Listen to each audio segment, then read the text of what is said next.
All right, so 21 seconds out. Hey, we're going to go ahead and kick it off just a little early. And welcome to the Renny Doyle podcast. And I am sitting in Hayward, California. And this is the first time we've all gotten together since. Well, I haven't seen you since Dave since we were on our Mobile Tech. Mobile Tech. Mobile Tech. Yeah, Mobile Tech. I think you're the same time. Mobile Tech for you and me, yeah. I saw you right before everything closed down. March.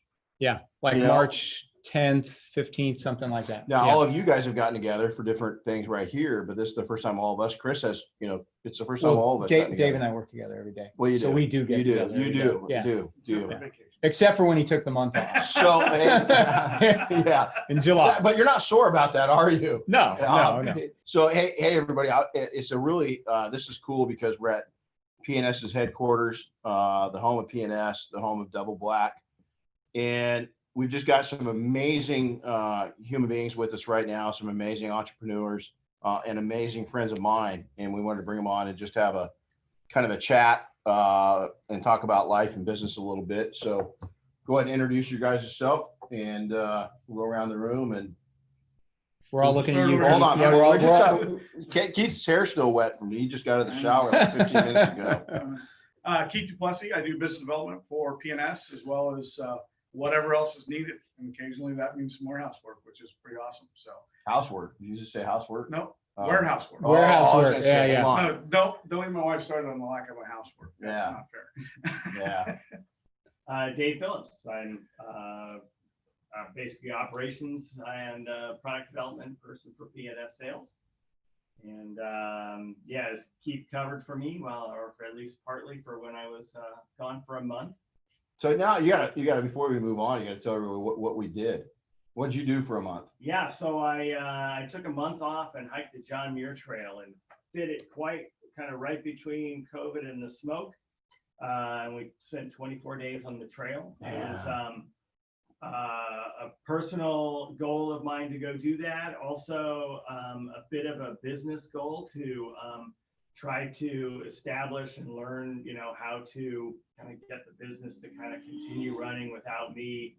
We call them the Hey Daves, where I kind of judge how well the day's going by how long it takes for the first 2 or 3 Hey Daves. So we kind of gave people the opportunity to make decisions and plan ahead, learn some things about planning. So it was actually, I think, overall a really good positive business experience.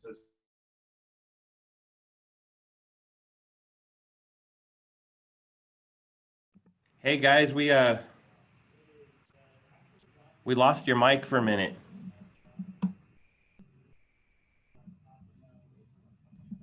Sorry about that, Chris. I don't know why I muted.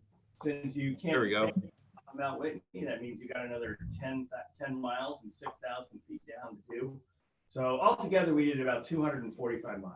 Wow. And how many feet in elevation? Because that was the thing that impressed me. 51,000 vertical feet. Wow. That's crazy. That is Everest plus that's- 20. That's That's Everest. up. 51,000 feet up. Up. That's 102,000 feet up and down. About 46,000 feet down. that's damn near Everest twice. I mean, close enough round up, and Everest once and a third, or 2/3. I mean, that's incredible. That's crazy. Bob Phillips, basically, I keep these kids in line. Basically, you're the one that says, Yeah. "Hey, Dave." I'm the one that says, hey, Hey, Dave. Dave. Yeah, Hey, and Dave. and just to go back to Dave's experiment, it actually was a good experiment for our company. Although I have more gray hair because of it. So Mhm. yeah. I don't want to. You You know what? got I didn't hair. want to hear it. Don't want to hear it. Don't want to hear it from anybody in this room. And so, these guys are pals of mine. We're business partners, but more so we're friends. We love hanging out with each other. We drive Chris nuts. He's in the other room right now. And, we just, a lot of old boys. I had to, you know what though? Bob and Chris drove over today. And when I walked into the office this morning, I had to go, oh boy, because they said, hey, we got an idea. And I went, I don't like this this being reversed on me at all. It's a you great know? idea, though. Yeah, it was a great idea. It was a great idea. So hey, let's talk about this. So go back. We were talking earlier, and I hate to hear all the time is we've told our story a lot. If you guys don't know it, it's out there. Go find it because it gets old talking I about. think our it's in your story first when we- 10 podcasts. Yeah, Maybe I don't go want to look hear at it. I don't want to hear it. Yeah. But let's talk about this. Is that you've got a next year PNS. Your guys' dad started the company 60 years ago. Next year. Yep. So with that, every business needs a rebranding. It's just like a house or a building. You can't just live in the house for 50 years and not remodel. You can't live in you've got to take and give it a new facelift. We've completely changed houses before. I know you've done the same thing, Keith. Last year. And you completely basically rebuilt your house at one time. Yeah. Right? Yeah. Have you done the same thing with yours? Yeah, Pretty much. absolutely. Yeah, I like to, home ownership. It's like, is there a spot in the house that you haven't been? That's exactly. And does it look anything like it did? That we're getting ready to do the same thing. Part of the house can I remove and replace? That's exactly it. We did the whole thing once. and that's So- not happening again. So with that is that you guys you've gone through and given many facelifts over the years because your guys' the first 30 years was your dad. Yeah. The last 30 years have been you two. And so over that time, we've gone through the history of the facelift, but 5 years ago, major move, the biggest move. And a lot of people get scared at changing their business.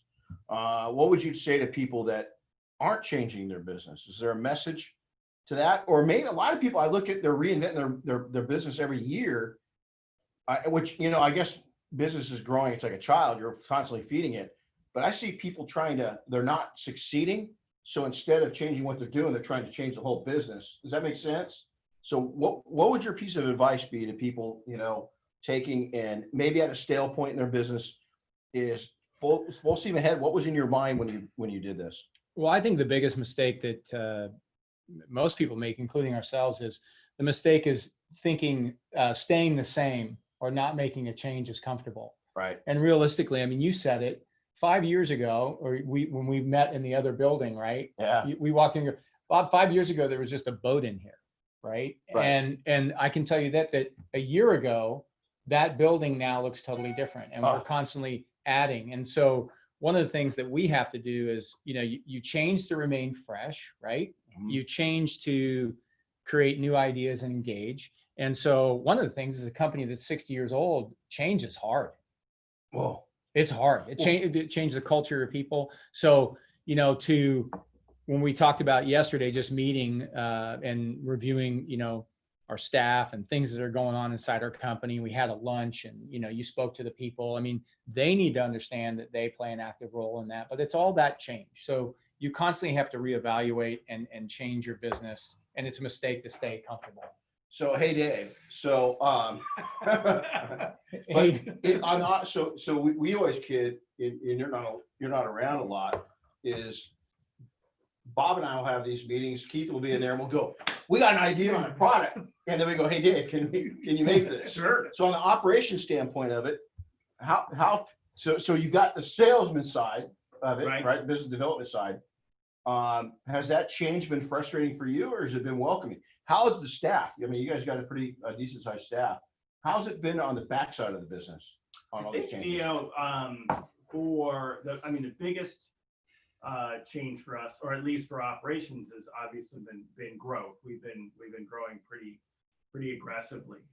So there are process changes. I mean, I find the whole thing challenging. I find it tiring sometimes as well, but I find it quite a challenge. It's really rewarding to me to make a change or to empower a change that results in people's our workers and our people's lives being easier, more efficient, getting more done.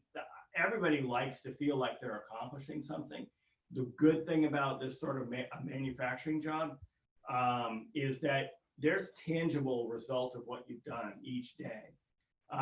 Some jobs, you don't feel like you're getting anything done. Fortunately, with a job like this, you get the results of getting things done. I love to see things getting done easier. I love to see things getting done faster. I love to see the efficiencies. So fortunately that feeds my energy quite a bit. It does get old sometimes, but Right. you know, just like anybody's job, just like anybody's situation, you kind of have to take a look at it, re-engage yourself, appreciate the good parts, deal with all the issues that go on, and just kind of re-engage and go forward and enjoy the process. Let me ask you, how much more efficient are you guys right now compared to 5 years ago? Did you guys think you were efficient 5 years ago? We did, but now we're still actually producing. I mean, we're selling a lot more stuff with similar amount of staff, so we've become a lot more efficient. Right. Yeah, I mean, we've had to. You've had huge growth Huge growth. and managed it with adding very. I mean, we've added people and we've added fill lines. We've done certain things, we've had to change the way we look at things. But one of the things that I think Dave brought up, and I think for business owners, one of the things is, companies have personalities. Mhm. And so I analyze our company like I said to Keith, I go, last week wasn't a great week for our company because just the dynamic that week. Right? Yeah, People we came have in those. kind of funky. It was Yeah. there was a holiday and it just didn't go right. We got But- fires going around, smoky. And as business owners or managers, it's your job to manage that personality. Yeah. So, sometimes like if last week was a bad week, then I go, okay, you can't get mad at your business. Mhm. You have to fix it. So as a manager or owner, you come in and you're going to change things up to fix that personality. You got to constantly analyze what's not happening right with your team and where you need to adjust and fix it. So this week couldn't have come at a better time, having you come up because the guys hadn't seen you for a long time. And then, we made wholesale changes, right? Which is like, okay, we're going to change the personality because last week was a bad week. It's funny because I walked into the warehouse and, you guys don't see it because you're here. Even you've been here a lot, but I haven't been here since last fall. Yeah. And I walked in and I was like, holy shit. A lot of shit. It had changed.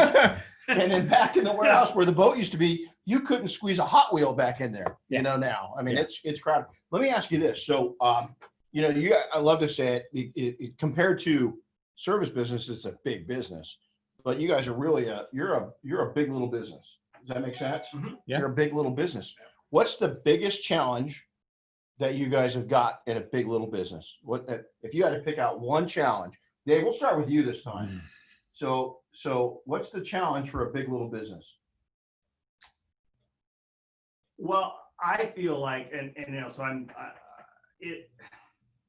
I think the biggest challenge for any business, actually, I think it's hard to say because I think the good thing about being a big little business is the ability to be nimble, ability to make change. I can't imagine how you would do that in a large business. So, It's true. I think the biggest challenge and the biggest advantage to being a little business is the ability to, switch gears. And I think, we talked about new fill lines, and I know we weren't going to talk about COVID, but when we had a new fill line still wrapped in plastic in February, Mhm. and when COVID hit and we got the ability to make hand sanitizer, Bob and I came in on a weekend, completely set up a fill line. And by Monday, we were filling 3,000 pints of hand sanitizer a day. Change gears that fast. That fast. Right. We were, again, in this case, luck favors the prepared. We had a filling line sitting around waiting to go. But nevertheless, that's the sort of thing that you can do. You saw a lot of that in the industry. I mean, you saw beer companies starting to make alcohol. You saw distilleries. Oh yeah. All sorts of people were making, and these are all big little companies, right? They have, distribution, but they're not huge footprints physically, and they make that change and they move forward. So, I think being the little business that we are has made the change to rebranding, to developing new products, both, again, kind of harder on the one hand, but kind of easier on the other. Well, anybody, including staff, how many staff do you guys have here under roof? 17. So anytime that you have change, staff can't stand it, believe it or not. A lot of It people don't is, like change. it is very difficult to, Yep. to get people to Yeah, make. the a only change. time they like change is when it's something that makes their life easier, Easier. take something off their plate. But And even as busy as sometimes. we've been, Even that's not sometimes they true. don't like even that. Yeah, sometimes they they don't don't, like they that. don't like that. you No. know, It's like just not the same. And I had to, I went around, thanked everybody because there's a lot of bottles back there with my name on it that go out. You think? Yeah. And there's, and I both apologized, but thanked them. You know what I'm saying? They're thankful. Yeah. Well, thankful, exactly. yeah, but- and you got a great company to work with. Now, Bob, so from your perspective is what's that big, what do you, Challenge? yeah. I think the interesting thing is because we can be nimble, the four of us will make a decision on something we're going to do, and then we'll do it. And then now the challenge is getting it out to our people, Right. and informing everyone, communicating that we've made that change. And then the fact that we don't have a huge staff to go out and like filter that downstream. Right. Right. So that creates a whole nother level of challenge. And we tend to get ahead of our customers. Right. And our customers like, well, when did that happen? And we're like, well, yeah, we let you know. We're like, well, you didn't let me know good enough. Right. Right. So, I mean, so that's something that I think, we obviously have focused on improving this year with PNS University, trying to communicate to our distributors. Keith's put a bunch of time in that, but it's like any business. If you're a detail shop and you change your menu, you got to communicate that to your Oh, yeah. customer. Or you're offering a new service, you got to communicate that to the customer. We come out with a new product, there's always a catch up, a lag. So there's a big advantage to being nimble, but there's also a huge liability to being nimble. So let me ask you this, and then Keith, we're going to go over, but it's fresh. I'm going to go on let's hit that real quick. From the outside looking, so you're not here every day. No, and I actually have two perspectives here because I used to be in the distributor pool. I used to be one of the guys on the street selling product. Right. And I can tell you the coolest thing about this company was I could pick up the phone, I could get Bob or Dave. Right. Now, granted, I have a relationship with Bob, but I mean, as a distributor, we really allow a lot of access to the team here. You can pick up the phone, talk to somebody, and that nimbleness means people here, somebody calls me, we try and action it as quick as we can. But the challenge with our growth has been, unfortunately, there's the same amount of Bob, Dave, and Keith to go around, and there's more distributor partners now and more growth than we've ever seen, which is awesome. But it also detracts a little bit from our ability to be that personal touch. And so it is about how do we manage the tools? That's where PNS University came from and things like that. And you never want to lose that because that's really an ingrained culture here. And that university is developed as a support tool for basically the customers, for the Well, the distributors. customers told us that we needed to give them something they could work from.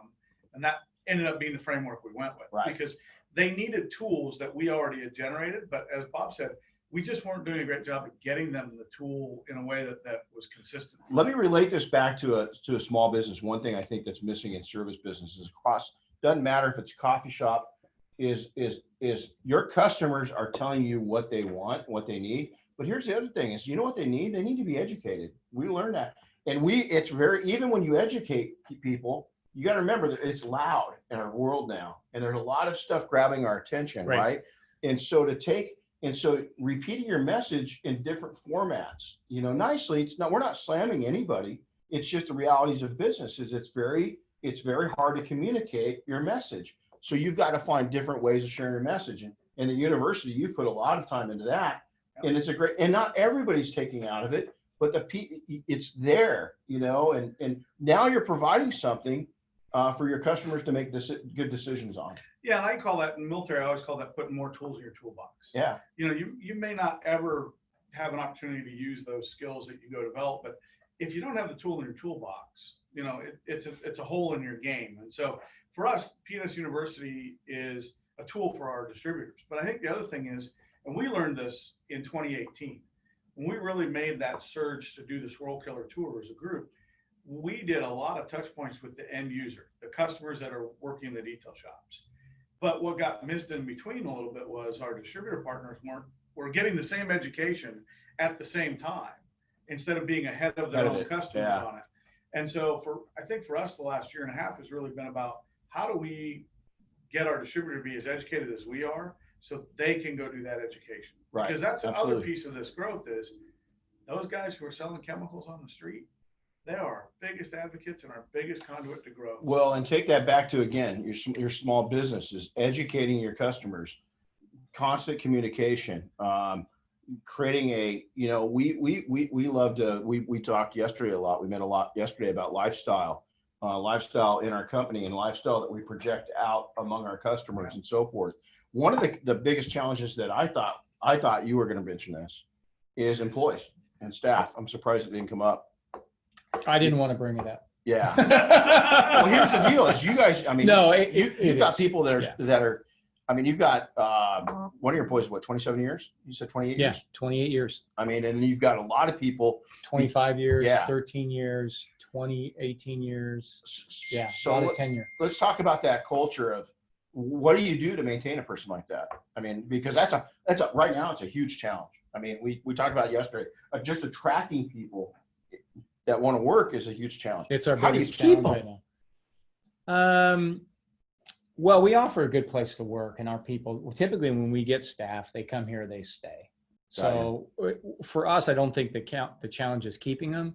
The challenge is keeping them engaged, because as people stay in a job, they get stale, or they get frustrated, or they get in a rut. They're no different than all of us, right?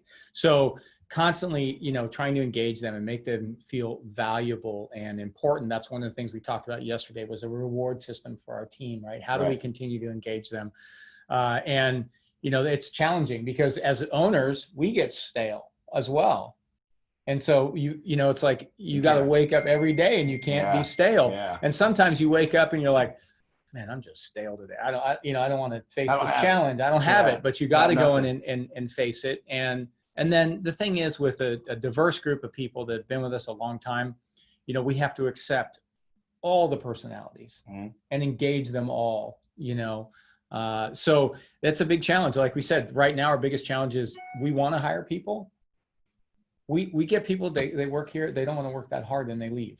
Isn't that right, Dave? I mean, we've had a lot of people here. They're here for 2 or 3 days, and then all of a sudden they don't show up again. And we're like, well, what happened? He goes, well, I really don't want to work that hard. It's not that we work that hard, but we just don't stand around and put a sticker on something. We're moving. Right. It's hustle. It's a fast-paced environment. Well, the employee pools definitely change. I don't think the employee pools change. Especially here in the Bay Area, you got this massive pool of people, and I think it's just finding the right people. I think it's just getting that right message out to find it. There's good people out there.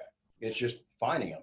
Right. And I think you said something yesterday, which really stuck with me, is, create those core values so that you create a system where people want to come to you. Now, we've done that with Double Black. Right. And so we have a lot of people in the detail industry that want to work for us. But, on the industrials, on the manufacturing side, that culture doesn't translate over to that. So that's a big challenge. And people say, this is a tough market to hire people because it's an expensive place to live. It's there's a lot of competing jobs for people, and people, even when they make a really good wage, it's frustrating. It's frustrating because it's an expensive place to live. Oh yeah. And so, your culture and your environment are going to come down to that's going to play a huge part in, is developing that. So interesting. So best piece of advice that I'm going to shake this up. Best piece of business advice in 30 seconds or less that you've been given, Keith. I think back to an old boss I had, and he said, if it's working well, break it, fix it, and make it better. And that really wasn't an anecdote of, always be changing. It was find a way to be better. Just because things are going well doesn't mean that they're always going to go well, and you should be looking to improve and change your business. And Double Black is the absolute example of that. I mean, there's no better example of things were going good. Product was selling. Broke it, fixed it, made it better. So Dave, now a lot of people listening and watching are in a service business. So they're going to be toward the operation sides of things. So if you could, let's talk about efficient. Do I get to answer the last question? No. No, I'm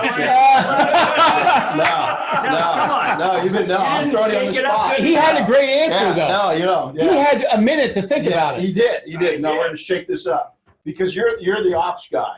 And so when it comes to efficiency, is that the best piece of advice that you've found on getting people going from doing something one way to doing it a little different? Because you guys have got different fill lines back there now. You've got a lot more products. It's been changed up. How have you been able to transition your staff from thinking one way and kind of pushing them to another direction a little bit? How have you gotten them to work at this level? Because it's changed. Yeah. The volume's So changed. the way I've seen the most. Oh, I got the 8th grade question. You got the master's question. Right. You know, Good luck I with think, I think that the where we've seen the most success is that when you can implement a change and demonstrate that it works well. Got And it. it has to be, I mean, it's not just, you just don't present this idea and go, yeah, this is my theory And see go how do it. works. When you're actually able to, model and set it up and show how it works, those are where we see the most effective change and the most resilient change. So, and even at that, like we said before, nobody likes change. So, I mean, you can set up a piece of equipment and a system to have things work, and it goes along and you're showing that it works great for 2 weeks, and you come back, at some point and you're like, well, why is this little section not doing this anymore? And then you find out and you come back in and you have to repeat yourself, and you have to kind of continually basically reinforce and repeat the process, just to get people to just kind of bring that change into their own work environment and their own feelings about how it's going to work for them. Comes down to they got to accept it. They got to see it. They got to see value in it. Yeah. They got and they got to accept it. And it's a real hard transition. It is. I remember going from when we went from standard extractors to steam. Whoo, boy, that was a Fight. Oh man, Still a fight. it is. Still fight. It The is. industry still fights. Yeah, a it little bit. is. And that was, that was 99. Yeah. Was when we, and we were small. I mean, I was tiny, just a couple people really, part-time during the prime time of the year, and that was tough. So you wanted to answer that same one, and you just, Wait a minute. Well, okay. no, He's saying one. Yeah, no, okay. No. I'm going to summarize what he said. Okay. Because I think what I was like, ooh. So the thing is, I think what Dave and I have really learned is when we make a change, build a process so the team can be successful. Oh, I like that. And make it so it just you go. automatically happens. I mean, Yeah. and we did that so I talked about how we evolved the double black line, Yeah. the pint line, because pints are big volume, right? Yeah. So we had pints stored it was a higher volume proposition. So we needed to create a whole situation in our warehouse where it could be organized. And they can automatically know to restock and do everything. And I said to Dave, ever since we made that change in March, we've never been out of those problems. Wow. Because we just made it so that it was It's obvious for it's- them to be it's- successful. And it's even on the floor to make it easy. It's on the floor. Especially carpet with your bomber. name on it. Especially carpet bomber. Yeah. It's the only time you can walk away. But no, I mean, so, Yeah. build a process so they can be successful and go like, wow, that was easy, right? It's hard Right. to do, but when you do it, then they'll go like, well, that's just the obvious way I'm going to do it. Right. I love it. So what's your guys' escape? So I love to take and get into, we'll start here this time. We'll go the other way. What's your zen? What puts you in a good spot when you're, it's stressful running a business. Yeah. And here you guys, and everybody watching, you think, oh man, I'll get it at year 5, I'll get it at year 10, I'll get it. You know what? If you hold still, there's a lot of lifestyle businesses out there. Right. And believe me, I'm real jealous at times, because we've got people I know that are out there cranking out 6 figures in their business, and they're not on cruise control. They work very hard part of the season, but the rest of the year they got this great life. Yeah. But you guys, you shifted here 5 years ago. Here you are, you're 55 in a great spot, and then you guys go from 0 to 100 in 3.5, 4 years. Right. What's the escape? Well, I think the challenge is you've got to work on the escape, right? Yeah. Because you have, it's just like everything, you got to work on it. So, try to make sure that I get out of here, and then I go do something else with my wife, or just whatever it is. What's that other? Usually it's exercising, or, doing something outdoors, stuff like that. exactly. But you know, that's the best. I mean, 20 minutes of exercise just just flip my brain. Oh, I can have the endorphins. worst day. Yep. I do 20 minutes of exercise. I'm like, okay, that was great. It's all gone. So for me, and I think for most people, that should be escape because it's that whole endorphin thing. You know, I started walking just 45 to 50 minutes a day, every day. And I can't believe the difference between by the time that I leave the house until the time I get back, the attitude change that it brings on. Mm-hmm. I mean, just a walk. So not going to the gym, not getting on the bike, just a simple walk with my dog, with one of our dogs. Mm-hmm. Right. It's so calming, and there's so much value to that of just getting out. So Dave. Yeah, mine's obviously, I mean, I think it's pretty clear. Mine is obviously getting outside as well. One of the things that I needed to do for the John Muir Trail was obviously train on a regular basis. Mm-hmm. And it's an everyday thing. You can't take, you can't go out and do 8 miles one day and take 3 or 4 days off because that is not what happens on the John Muir Trail. You get up every day and you cover 8 to 10 miles. So, I mean, even if I was doing a shorter day, it would have to be like you did, like 45 minutes to an hour. And that's one of the things that I'm finding a little challenging right now. You know, coming back, having the beautiful clear days for the last 2 days. You're really lucky you got here now. But having, air quality in the 200s, where they basically say, look, you're doing more harm to yourself going out exercising than you are just sitting in your house. Are there fires in California? Yeah. Or on the West Coast? Excuse me, no Yeah. disrespect. Yeah. It's just is a challenge mentally to try and figure out another way now to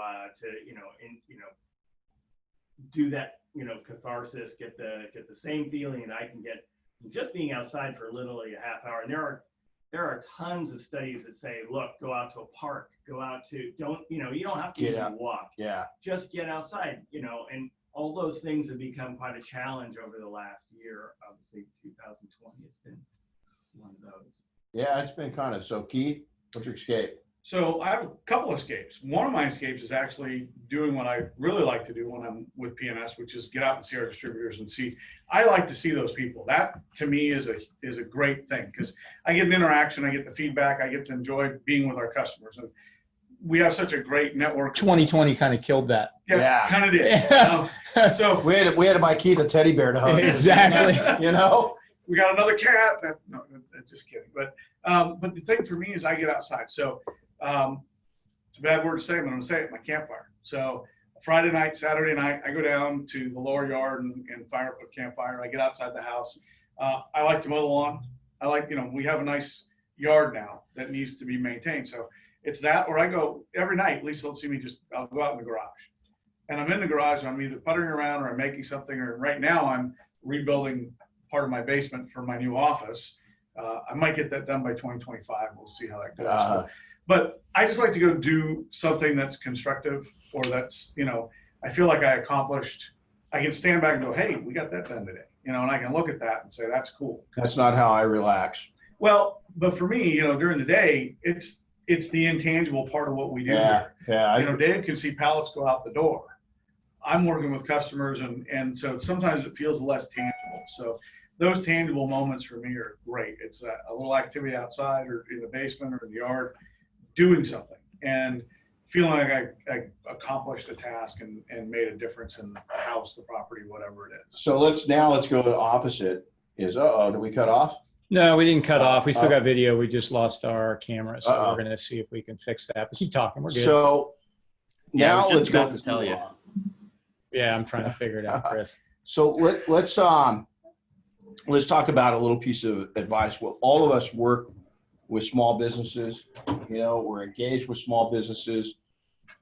If you had to take in working again, small big business, a lot of people see PNS, a lot of people in the car wash industry or in the detailing industry, they look at this as a big business, because it is compared to what they're working in, right? It's a huge business in a lot of ways. It's a big business, but when it comes to that, what would you tell the small guys that are in the trenches, a piece of advice, just a simple piece of advice, is one of the things I like to tell people is don't lose themselves.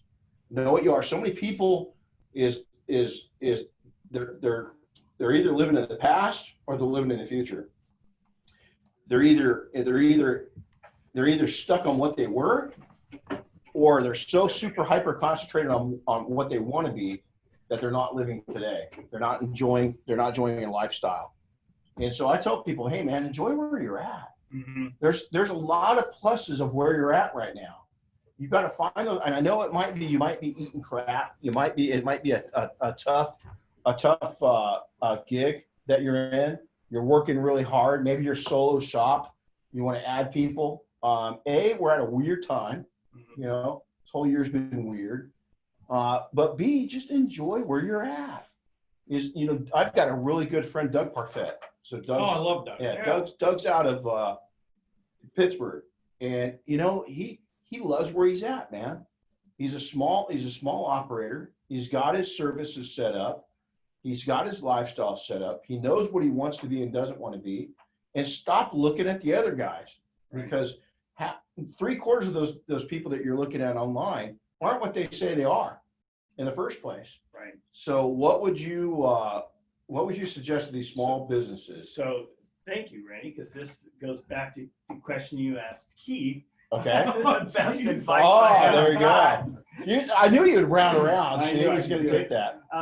It's basically make sure that your reality matches your image, so that you're not putting out something that's fake. You're putting out something that's real to you. So when you're doing your job, it's core to you. You're not fighting every minute to keep up this image or facade about what you're doing. It's Amen. real to you. Amen. And actually, I got that advice from a pretty well-known business person. In that, and this goes for marketing, this goes for positioning, this goes for everything, is that make sure your reality matches what your message is. And it's the same thing for your job. So make sure your reality matches what you are doing. So, because even in a relationship, you can't fake a relationship forever. Eventually, the honeymoon's going to be over, and your real personality is going to be the thing that has to has to go. That's it's funny, because every time I've gotten in my most unhappiest, most unsuccessful, Bob's jamming out. My happiest, most unsuccessful points in my career have been when I didn't appreciate where I was. Is that you've got to appreciate where your position's always going to change. And if your position is to grow. If you're working too hard, I was talking to last week. We trained a group, and one of the students, their business has a 6-week waiting list, and they said, "Man, how do we get past that?" And I said, "You guys are too cheap." Yeah. Simple as that. You got 6 weeks waiting. We're really scared to raise our prices. And I said, well, okay, don't raise them on the people that keep me alive. Raise it on the new people coming in. And I said, because obviously people love your work. And they said, well, we're going to lose some people. And I said, Okay. what do you want to do? You can serve fewer people better and bring in the same kind of money and not have the demands for as many support personnel. I mean, that's a win-win situation. You can't beat that. So I love that. I love that advice. Keith? Well, Bob and I talk a lot about it on the phone, of kind of who we don't want to be. And I think sometimes everybody's got this idealized thought of what they want to be. Mm-hmm. And I look at that because to me, it's who do you not want to be? Right. You've got to set your left and right firing stake out there. For those of you in the military, what I'm talking about, which is you got to set your field of what you're trying to hit in your target zone. And what do I don't want to be? I don't want to be the guy that works 80 hours a week. Okay, well then what things have to happen for that to not be the case? The other side of it is, what do I want us to be?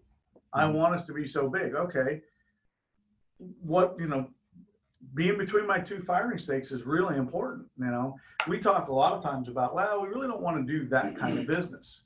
And that doesn't happen very often, but when it does, it's really good to know who you are as a business owner, as a person. And I think that's the hardest thing, because we're all changing and growing. But I think sometimes you got to define what you don't want to do, and say, I don't want to be the biggest detail shop in town. Well, I want to be let's really put that, good in let's this put range. that, let's put that in perspective. Okay. So we've got, as product manufacturers, we've got a lot of people to take aim at that are huge. You think of the big names that we've got, and man, bless their hearts, they've been super successful. They still are. They're legacy companies that have been out there. But we don't really, we want to be us. We do our own thing, right? I mean, We said it this morning. I mean, yeah. we can't worry about what other people are doing. We only focus on what we're doing. No, we don't want to be those guys. Bless their hearts. They're running their race. Right. And I think small businesses, God, we spend so much time looking at the other guys, especially since, we're all in this room. We're all fortunate. We built our careers before the internet, really. Our foundations were laid before the internet ever came around. And I think it's a challenge, because a lot of people right now, they hyper concentrate on everybody else around. Well, oh wow, look what he or she's doing. Look what she's doing. Well, first off, 80% is bullshit. They don't have that. They're projecting something out that's not true. We've all seen it. The other thing is, why are you worried about them? Go run your own race. Well, and that's kind of what I'm saying is, you've got to decide. Another person that I look at that really fits that mold well, you brought up Doug, is Justin Lovato. Yeah. When Justin was really building his reputation in his market, he decided he was going to be a shop that had so much space, did so many cars in such a way, and he was going to sell in a certain way. Now, in the last year, he's done the break it, fix it, and make it better, because he's completely changed what he's doing. But that was a decision he made of who he wanted to be next. And again, he also decided in that what he didn't want to be. And so I think, having a good sense of what you want to be and focusing on that, and knowing that I don't want to go this way. I want to stay between my firing stakes and aim at the target I'm after. Forget everybody else's stuff. Yeah, if you think you can make it doing 2 cars a day and having 1 employee, and that's what's going to make you successful, and that's what you want to be, then be that. We got people doing 1 car a day and they're just fine. We got people doing 2 cars a week are just fine. It just depends on what your price point is. So Bob, let's take you to that same question. What if you're going to go out there, so many small businesses right now, the challenge is they don't live in the present. They're looking out here, they're looking to the back. I just worked with a guy a couple weeks ago on a really special project. I can't say anything, but it was, the guy had a history, he had a past, and it was a colorful past. And I sat him down. I said, listen, man, that dude's gone. Forget about that guy. All of us got a past, even whether it's a past that we made mistakes in our life, or a past business failure that we had, or a relationship or anything else, is you've got to get to the present, but you can't live back here, and you can't live out there. It doesn't mean you can't plan. Right. But man, you got to enjoy the ride. I heard this, and I love this, is so many people in small business today, is that there's a reason why the windshield's as big as it is in the rearview mirror is as small as it is. Mm-hmm. Is concentrate on that front windshield and stop looking at that rearview mirror. Right.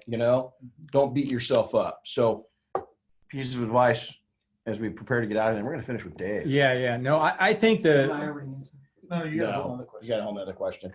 Yeah, you Prepare. got You're the to smart you're the smart guy. You got to sum it up, Dave. No, I think the most important thing is decide what your plan is going to be with your business, and then stick to it. But know it's going to change. But don't reinvent it every day, because then you're just going to be confused, right? Know your goal, stick to the target, and if you're going to reevaluate it, know you're going to need to make a change. But too many businesses are constantly like, I'm going to be good at this. I'm going to be good at this. They're flipping all over the place. Decide what you're going to be good at, and be really good at that.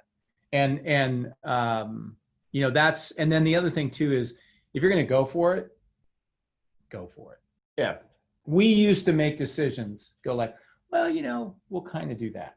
Right. We don't kind of do anything anymore. If No. we're going to do it, We're all in. And we know if we can afford the casualty, if it's an ultimate failure, right? Right. We make a business plan so that if it fails, we'll be fine. But when we go after it, we go after it. So best piece of advice, probably the tied for that other one I gave, is the one Bob told me the other day, or told me a few years ago about your dad. Dad said, make decisions without fear. Right. So, that there's a lot that goes into that. There's a bunch to look at the plan. Can we execute it? Can we pay for the consequences if it doesn't work?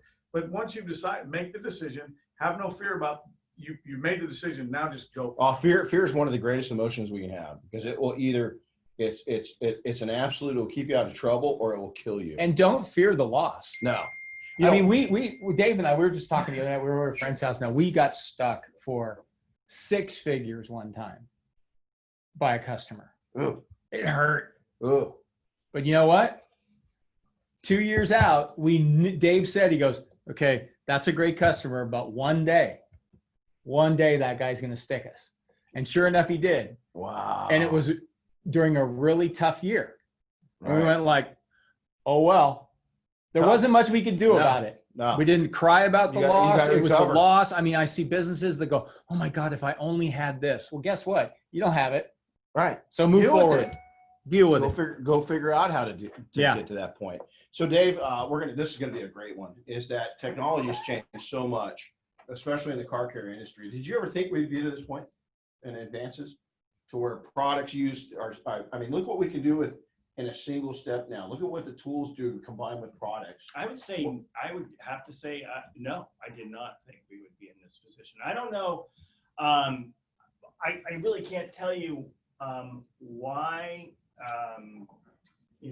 industry and, large chemical manufacturers, large producers of, aluminas and abrasives.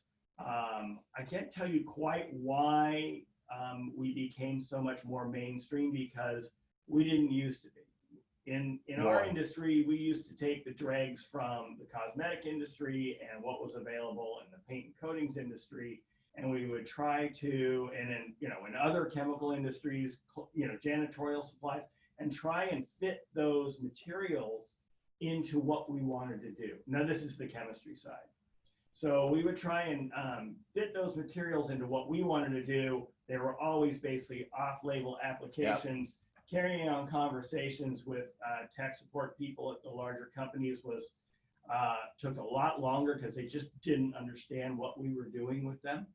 So over, the last, I would say even as short as 10 years, what's happened is we've become more of a focal point. So that instead of taking what Rejects for another industry and trying to apply it to what we're doing, there is focus within large R&D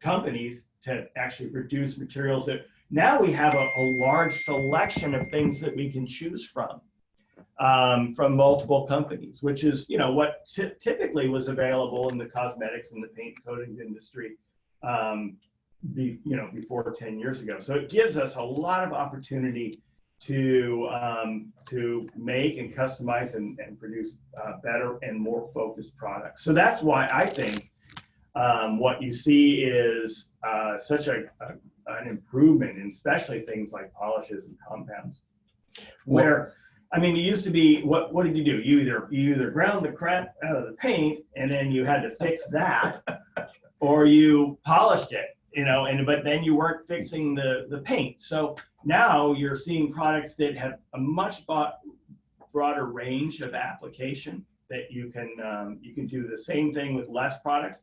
And then that gives you the opportunity to even take, products like the jeweling polish, and just take it just to that next level. And that jeweling polish, is not capable of, it's only capable of doing that. That's Right. all it's capable of doing. Yeah. But it's that step that you were never going to be able to do. And then, some of the things like, obviously microfiber towels, clay.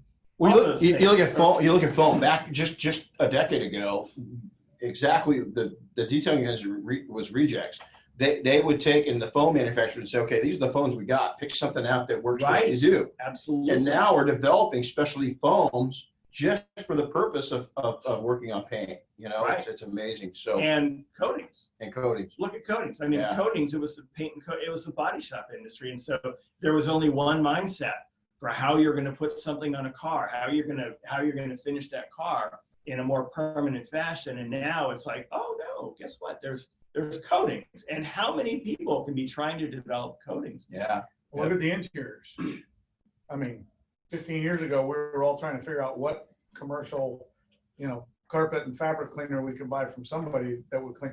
Now, I mean, hell, we used to use dry cleaning chemicals. Oh yeah. To clean Yeah, the inside of now- cars. Now the manufacturers are specifically focused on automotive Oh, yeah. interiors. It was degreasers. That's all our Yeah. options You were. either all-purpose degreaser or cleaners. you got Oh, dry cleaning. white tire cleaner. Well, that was the yeah, big one. we saw it like all. 30 years We saw ago. Yeah, we use that on our carpet. So hey, Chris, do we have any questions? No, I don't have any actual questions, but I didn't actually put out there for guys to ask questions. Cool. Well, we'll take in what's Bob, what's the best way for people to search PNS down on social media and PS Detail Products, okay. all platforms, Instagram, web, Pretty- PS Detail Products, right? Pretty there. pretty simple. straightforward. Pretty simple. So, guys, I want to take and I want to thank you for coming in. And this is a good group of guys, and we changed it up a little bit on it. We didn't want to go back through history and all that stuff. We wanted to give some great advice that people can learn from. And I think I'll end with this: is that appreciate who and what you are and where you're going. Don't try to be something that you're not. The ride's going to go by really fast. I don't care if you're. We just had our youngest student ever last week. It was the first student that we ever had that didn't have his driver's license. He had a learner's permit. He's 16 years old. And the This is guy, awesome. his dad brought him up. We all agreed, everybody in the class, our intern, we all agreed we're gonna work for Isaiah at some point during our lives because the guy's that dynamic. But no matter if you're 16 years old or 76 years old, is enjoy the moment. You're gonna build it for what you want out of life, not what you see other people doing. And I think it's a big mistake that in small business we're doing right now is we have a tendency of building up our brand and our image and our expectations off of other people's efforts. But when really all we have to do is satisfy ourselves. Just go out and satisfy yourself, make yourself happy, continue to get better, plan it out. It's all going to work out fine, and drop the stress because it's just going to kill you. So, guys, I want to thank you for tuning in. Make sure to go check out PNS Detailing Products. You can find them all over social media, on the web, and everything else. And thanks for tuning in today. Take care, everybody. Happy detailing. We'll talk to you soon.